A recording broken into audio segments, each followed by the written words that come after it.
Assalamualaikum warahmatullahi wabarakatuh. Halo guys, pada kesempatan ini saya akan menjelaskan salah satu materi dalam sistem distribusi yaitu namanya proses sistem tersebar. Nah, pembahasan yang kita bahas pada kesempatan kali ini yaitu pertama mengenai elemen proses, media komunikasi, semapur, deadlock, dan mekanisme sinkronisasi.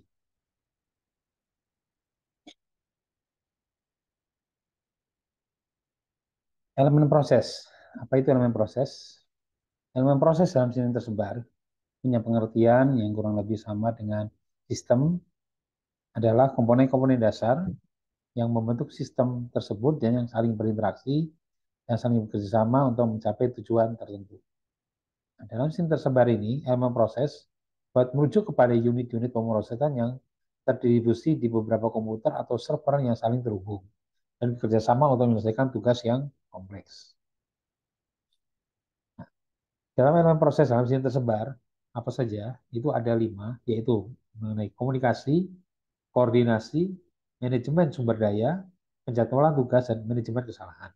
Nah, 5 hal inilah yang menjadi elemen-elemen dalam satu proses di sistem tersebar. Komunikasi ini seperti apa? Komunikasi adalah melibatkan pertukaran informasi antara elemen proses yang berbeda dalam sistem tersebar. Ya, jadi terjadi pertukaran informasi, maka itu disebutnya komunikasi. Kemudian ada yang namanya koordinasi. Nah, koordinasi adalah mengatur aktivitas elemen proses agar dapat berjalan secara efisien dan efektif. Ya, jadi kalau koordinasi lebih kepada bagaimana mengatur hubungan kerja dari masing-masing elemen-elemen tersebut. Kemudian ada manajemen sumber daya. Manajemen sumber daya yaitu mengelola sumber daya seperti CPU, memori, dan bandwidth jaringan agar dapat digunakan secara optimal oleh elemen proses yang berbeda. Nah, ini ada manajemen sumber dayanya. Kemudian ada penjadwalan tugas. Nah, penjadwalan tugas yaitu menentukan urutan dan waktu pelaksanaan tugas oleh manajemen proses. Jadi ada beberapa job, yang tentunya nanti akan dijadwalkan pembagiannya untuk semua job tersebut. Kemudian ada manajemen kesalahan, menangani kesalahan atau kegagalan yang terjadi pada elemen proses dan memastikan sistem tetap berjalan secara stabil dan konsisten. Nah, ini jadi kalau dalam sistem bisa saja terjadi fail gitu ya. Hanya bagaimana fail ini bisa di manajemen sehingga sistem tetap bisa berjalan secara stabil dan konsisten ya. Jadi tetap bisa beroperasi. Dalam sistem tersebar, proses harus saling berkoordinasi dan berkoordinasi dengan baik untuk mencapai tujuan bersama. Jadi, dua poin yang paling penting di sini yaitu adalah komunikasi dan koordinasi. Karena itu, desain dan implementasi elemen proses yang baik sangat penting ya untuk memastikan sistem tersebar berjalan dengan lancar dan efektif. Apa di sini ada mendesain ya, ada kata desain dan implementasi proses yang sangat baik penting. Nah, kita lihat contohnya ya. Contoh kasus mendesain elemen proses. Nah, sebagai contoh, mari kita lihat bagaimana kita dapat mendesain elemen proses dalam sistem terdistribusi untuk mengolah data streaming dalam waktu nyata ya, atau real time. Ya, jadi mengolah data streaming. Nah, di sini kasusnya analisis streaming data, deskripsinya adalah Anda memiliki sistem terdistribusi yang menerima aliran data streaming dari berbagai sumber. Nah, jadi Anda memiliki beberapa perangkat, misalnya server yang saling terhubung atau server yang lain saling terhubung, ya, yang menerima aliran data streaming dari berbagai sumber. Jadi memang ada data streaming bisa video, bisa suara, bisa data, gitu, yang bentuk streaming gitu ya. Kemudian setiap data streaming harus dianalisis secara real time atau waktu nyata untuk mendapatkan wawasan yang berharga. Ya, maksudnya wawasan yang berharga di sini adalah memang mendapatkan informasi-informasi yang dibutuhkan. Anda perlu merancang elemen proses dalam sistem distribusi ini untuk mengolah data streaming dengan efisien. Maka solusinya adalah penerima data streaming. Pertama, kita perlu mendesain elemen yang bertanggung jawab untuk menerima data streaming dari sumber eksternal. Ya, jadi kita tetapkan siapa yang bertanggung jawab dari menerima data streaming dari sumber eksternal. Nah, elemen ini harus dapat menerima aliran data secara real time dan berurusannya ke elemen-elemen proses yang selanjutnya. Kemudian yang berikutnya, pemisahan data. Ya. Setelah menerima data streaming, langkah berikutnya adalah memisahkan data menjadi bagian-bagian yang dapat diproses secara terpisah. Ya, misalnya, jika data streaming adalah log aplikasi, Elemen ini dapat misalkan log berdasar kategori, waktu, atau kriteria lainnya atau memudahkan analisis lebih lanjut. Nah, kemudian elemen prosesnya. Nah, setelah pemisahan data, kita perlu merancang elemen-elemen proses yang dapat menganalisis data streaming secara real time. Misalnya elemen ini dapat melakukan perhitungan statistik, deteksi anomali, analisis pola pada data yang masuk. Nah, jadi artinya kita dari data streaming itu mau apa saja nih eh, proses yang mau kita lakukan. Nah, ini beberapa contoh, melihat statistiknya, deteksi anomalinya, atau pola-pola data yang masuk. Kemudian sistem elemen proses ini dapat berjalan secara independen di berbagai node dan sistem terdistribusi, manfaatkan kemampuan mekanisme untuk meningkatkan kinerja. Ya, nah, node di sini ya tentunya bisa disebut sebagai server atau sebagai klien ya, yang didistribusikan ke masing-masing perangkat yang nanti akan saling memproses ya. Nah, ini kita nyebutnya node-node ya. Nah, bisa bekerja secara sekuen ataupun kalau di sini adalah paralelisme, jadi bekerja secara paralel. Nah, kemudian sinkronisasi hasil, setelah melalui proses selesai menganalisis data, hasilnya perlu disinkronisasi kembali. Jadi setelah dibagi-bagi pekerjaan, kemudian disinkronkan lagi ya menjadi satu, menjadi tampilan yang komprehensif atau ringkasan yang dapat digunakan untuk mengambil keputusan. Nah, elemen ini dapat menggabungkan hasil dari berbagai elemen proses dan menggabungkannya menjadi satu tampilan yang terstruktur.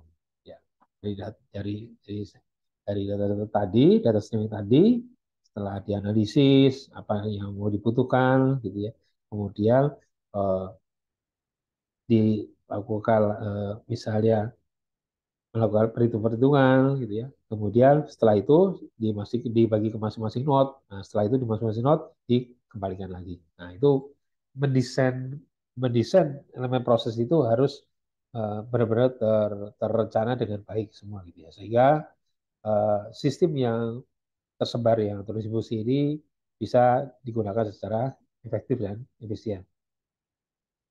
Kemudian penyimpanan publikasi, hasil akhir analisis data dapat simpan dalam sistem penyimpanan yang cocok seperti base data, ya, atau data lake, maksudnya tempat penampungan datanya, pengumpulan data semua untuk penggunaan atau pemeriksaan lanjutan. Selain itu, hasil analisis dapat dipublikasikan sistem lain. Dalam sistem terdistribusi, elemen-elemen ini dapat ditempatkan pada beberapa node atau server yang terhubung dan berkomunikasi melalui jaringan. Setiap elemen proses dapat dilakukan sebagai unit pemrosesan yang independen dan saling bekerjasama untuk analisis data streaming secara efisien. Dengan memanfaatkan paralelisme dan distribusi beban kerja, sistem distribusi ini dapat meningkatkan skalabilitas dan kinerja analisis data streaming secara signifikan. Nah, ini contoh menunjukkan bagaimana kita perlu mendesain suatu proses itu dengan baik. Nah, berikutnya yang kedua, jadi kita lihat di sini tadi yang pertama yaitu kembali dulu sini. Nah, misalnya kita membahas masalah mengenai elemen proses itu dulu sendiri ya. Jadi secara umum semua. Nah, sekarang kita lihat ya ada bagian komunikasi, koordinasi. Di proses kita bahas tadi adalah bagaimana contoh mendesainnya gitu ya. Nah, tentunya dalam desain ini akan melibatkan semua bagian ini. Ya.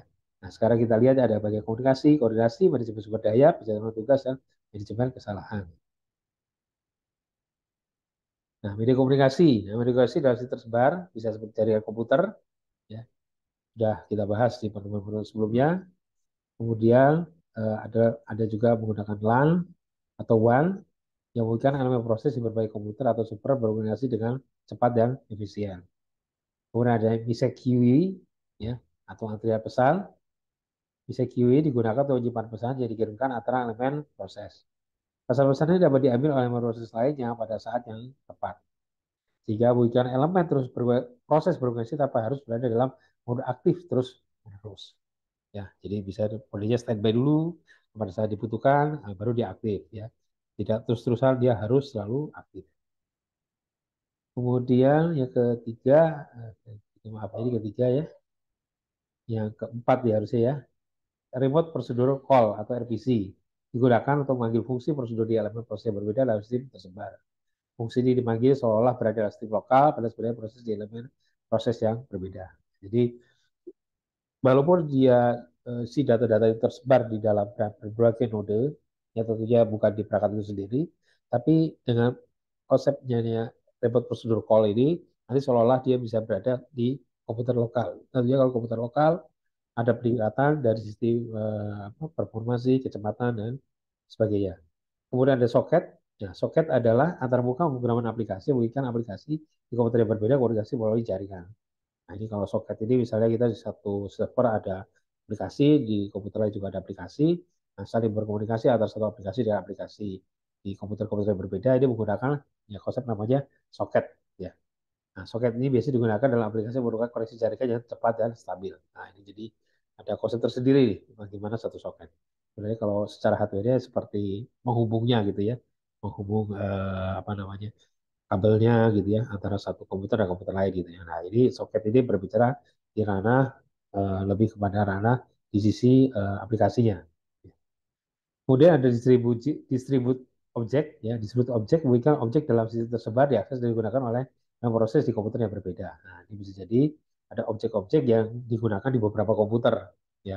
Artinya pada saat menjalankan satu proses, dia tidak perlu mendesain proses itu sendiri. Kalau memang objek itu ada tersedia di komputer lain, dia bisa pakai dan dipanggil digunakan di proses tersebut. Nah, dengan teknologi ini, elemen proses dapat berorganisasi dengan objek yang ada di sistem tersebar sebagai layaknya objek sistem lokal. Ya, jadi seolah-olah dia berada di lokal gitu ya, padahal objek ini mengambil dari node-node atau dari komputer server yang lain. Ya, itu sebenarnya media komunikasi. Nah, kemudian ada yang berikutnya namanya semapur ya. Nah, semapur ini apa? Ini adalah satu metode yang apa ya digunakan dengan resource yang memang terbatas, tapi semua bisa mendapatkan resource tersebut ya. Jadi semapur ini adalah salah satu mekanisme sinkronisasi yang digunakan dalam sistem tersebar. Semapur digunakan untuk mengontrol akses ke sumber daya bersama oleh beberapa yang proses dalam sistem tersebar. Jadi bisa jadi eh, ada aksesnya itu cuma ada 3 gitu ya, tapi yang prosesnya mungkin ada 10. Nah tentunya perlu diatur ini bagaimana dari 10 nama proses ini menggunakan 3 akses sumber daya yang tersedia. Nah, semua murni terdiri dari sebuah counter yang diakses oleh beberapa elemen proses. Nah, counter ini dapat direalisasi dengan suatu nilai tertentu. Ketika sebuah elemen proses ingin mengakses sumber daya bersama, ia harus memperoleh semua pur terlebih dahulu. Proses disebut down atau white. Nah, ini ada down atau white ya. Nanti kita coba lihat potongan dari animasi bagaimana semua pur ini bekerja. Ya. Jadi ada seperti down sama white ya. Kemudian ketika sebuah elemen proses sudah selesai menggunakan sumber daya, ia harus melepaskan semapur yang menggunakan up atau sinyal. Ya. Nah, jadi kalau dia sudah selesai, dia mengirimkan up sinyal, dia sudah selesai nih. Nah, sudah selesai, maka counter semapur ini kembali ke nilai awal, eh, eh, sehingga elemen proses lain dapat memperoleh semapur dan mengisi sumber daya bersama. Ya. Nah, ini ada counter gitu ya. Counter ini maksudnya apa? Jadi kalau begini, kalau di sini misalnya resource-nya ada 4 gitu ya, ada 4. Maka begitu terpakai satu, maka counternya berjalan satu. Ya. Kemudian ada lagi yang menggunakan sumber daya, maka counternya jalan dua. Kemudian yang menggunakan sumber daya, counternya jalan tiga. Nah, kemudian kalau sumber daya, counternya sudah empat. Nah, empat itu jumlah sumber dayanya. Sehingga begitu ada yang baru lagi, karena counternya sudah empat, maka nggak bisa pakai. Gitu ya. Begitu dia sudah selesai, salah satu prosesnya, maka counternya itu dikembalikan lagi. Oh, sudah berkurang lagi nih. Gitu ya. Sehingga nanti bisa uh, apa namanya bisa menggunakan sumber daya tersebut. Ya.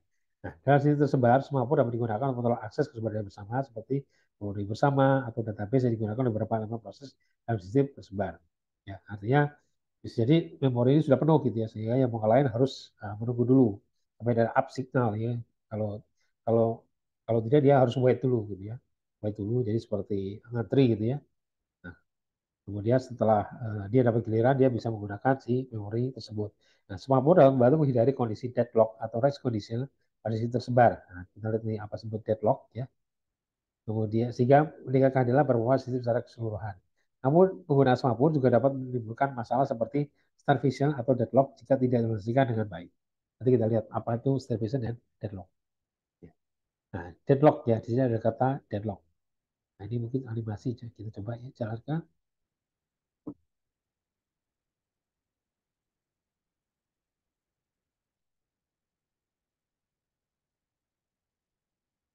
Nah, ini kita lihat.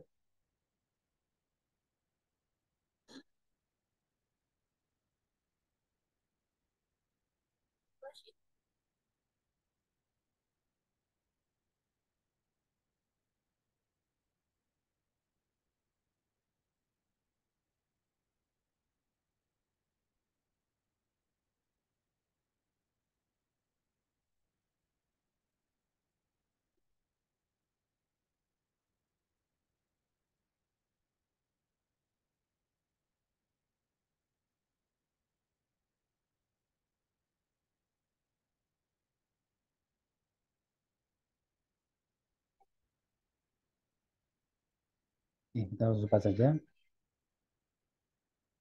Nah, lihat di sini. Ya. Nah, di sini sudah terpakai satu nih.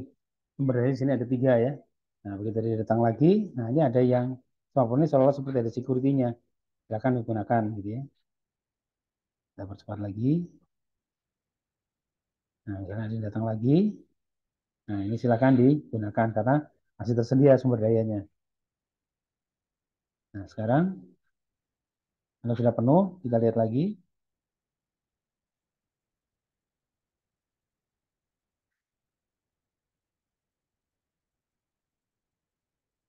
Nah, ada lagi. Nah, ini udah penuh nih. Nah, mau nggak mau ini nanti wait ya.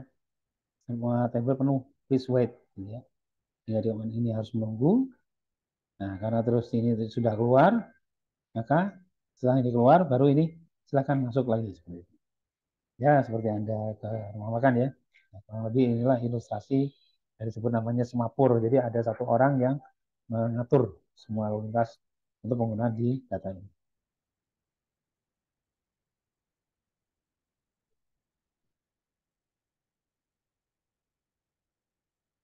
Oke, nah, lanjutkan di sini. Nah, sekarang kita lanjutkan disebut namanya deadlock. Nah, deadlock ya dalam sistem tersebar terjadi ketika dua atau lebih elemen proses dalam sistem tersebar saling menunggu atau satu sama lain melepaskan sumber daya mereka yang butuhkan melanjutkan proses mereka. Kondisi deadlock terjadi ketika satu atau lebih proses mengunci sumber daya yang mereka butuhkan sehingga elemen proses lain tidak dapat mengakses sumber daya tersebut. Nah, deadlock itu seperti ini ya. Ini kalau lihat ini ada jalan ya, ada jalan, ini ada jalan, di sini ada jalan, ini ada kendaraan, ini ada kendaraan nih. Nah, ini mungkin kita pernah mengalami dalam seperti ini. Ini mau belok nggak bisa, ini pun mau belok, ini berhenti, ya udah, ini sebenarnya deadlock, ya. Nah ini jadi nggak bisa apa-apa gitu ya seperti itu. Nah itu sebenarnya deadlock, ya. Jadi di sini misalnya di sini contohnya alamat sebar memiliki tiga elemen yaitu P1, P2, P3 serta tiga jenis sumber daya yang diberi label R1, R2, R3. Masing-masing elemen proses membutuhkan dua jenis sumber daya untuk menghasilkan proses. Nah, ini butuhkan sumber daya ini R1, R2. Berarti kalau P2 butuh R2, R3 atau R2, R1. Ya. Dan sumber daya memiliki hanya satu instansi atau step jenisnya. Pertama proses yang dilakukan oleh tiga proses adalah P1 memperoleh R1, P2 memperoleh R2, P3 memperoleh R3. Nah, kan butuh dua nih. P1 mencoba memperoleh R2, tapi tidak berhasil. Ya, karena ini butuh dua ya. Karena sudah diambil oleh P2. P2 memperoleh R3 tapi tidak berhasil karena sudah diambil oleh P3. P3 mencoba R1 tapi tidak berhasil karena sudah diambil oleh P1. Nah, ini sebenarnya deadlock. Ya.